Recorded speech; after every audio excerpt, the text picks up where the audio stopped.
Hi guys, welcome to our new blog. তো আমরা যাচ্ছি উত্তরপ্রদেশ। তো আজকে হচ্ছে ফার্স্ট দিন, রোজ হচ্ছে আজ ফার্স্ট দিন। তো চলো। তো তার জন্য বেরিয়ে গিয়েছি প্রথমে চুল কাটতে যাওয়ার জন্য।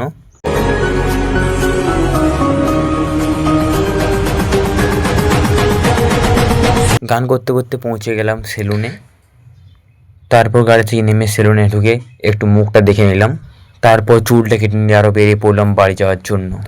তো তোমরা কমেন্টে অবশ্যই জানাবে যে হেয়ার কাটটা কেমন হয়েছে।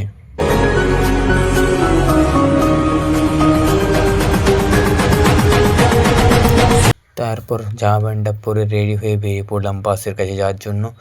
তারপর ওই দিন সারা দিন সারা রাত গাড়ি চলার পর পৌঁছে যাই সকালবেলায় এই জায়গাটাতে। তারপর এখানে মাথায় পাগড়ি বেঁধে বসে ইয়ার্কি করতে থাকি। আর যেখানে পৌঁছেছিলাম সকালবেলা সেটার নাম হচ্ছে গয়া। নাম তো শোনাই হোগা।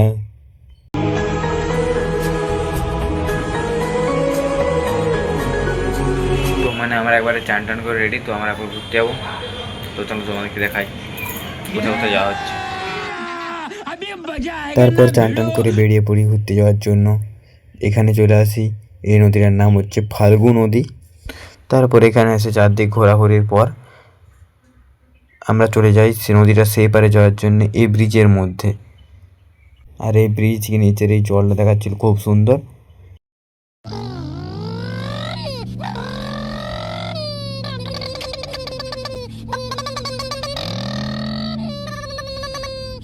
তো এখন আমরা চলে এসেছি ব্রিজটার এই পারে, ওই যে দেখাচ্ছে।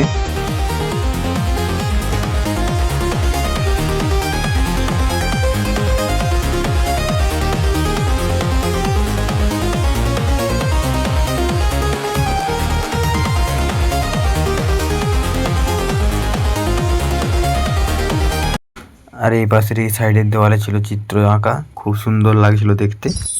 वाह क्या मुस्कुराहट है, जैसे मुंह में लिया हो आज ही।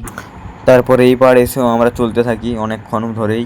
তারপরে ফাল্গু নদীর জলের ওপর চলছিল বোট। তারপরে নদী আর ওই দেওয়ালের চিত্র দেখতে দেখতে পৌঁছে যাই আমরা। अच्छा ठीक है, समझ गया। পৌঁছে যাই আমরা এই গাছটার সামনে, যেখানে সবাই পুজো দিয়ে এখানে সবাই কাপড় বাঁধছিল এই গাছটার উপরে। তারপর এখানে চারপাশটা ঘুরছিলাম। চলো তোমাদেরকে চারপাশটা দেখাই।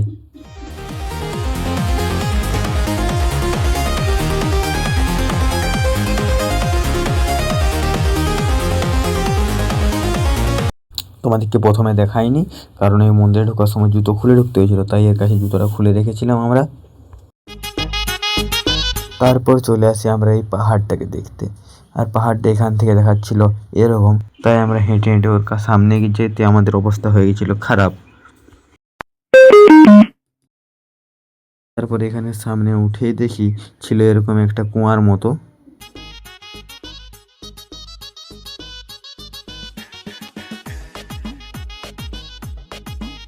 তারপরে এই গাছপালা পাথর দেখতে দেখতে এই সিঁড়ির উপরে আমরা উঠতে শুরু করি সবাই মিলে। कौन है ये लोग,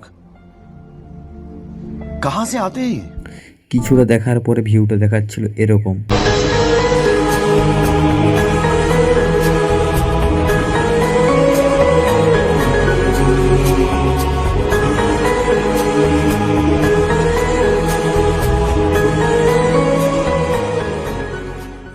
আর এই উঁচুতে উঠতে গিয়ে আমাদের অবস্থা হয়েছিল পুরো খারাপ। তারপর আমরা আরো উঁচুতে উঠতে থাকি, আরো উঁচুতে। তারপর দেখাচ্ছিল ভিউটা এরকম কিছুটা, পুরো শহরটা দেখাচ্ছিল এখান থেকে। আর এতক্ষণে আমাদের এতগুলো সিঁড়ি উঠতে হয়ে গেছিলো পুরো দম ঢিলা, তাই এখানে সবাই বসে পড়েছে। আর এখানের বাসিন্দার এই ছেলেগুলো প্রত্যেকটা ট্যুরিস্টকে এরকমভাবে আটকাচ্ছিল পয়সা দেওয়ার জন্য। পয়সা নেওয়ার জন্য তারা এরকম জ্বালাতন করে, মানে কিছু বলারই নেই। আর এই দাদুটার ভিডিও করার খুব শখ, তাই আমার জন্য না হলেও এই দাদুটার জন্য তো একটা লাইক হয়। তারপর ওখান থেকে ঘুরতে ঘুরতে হয়ে যায় প্রায় সন্ধ্যা, তাই আর কিছু বলবো। আজকের মতো এখানেই শেষ, দেখা হচ্ছে কালকে, বাই।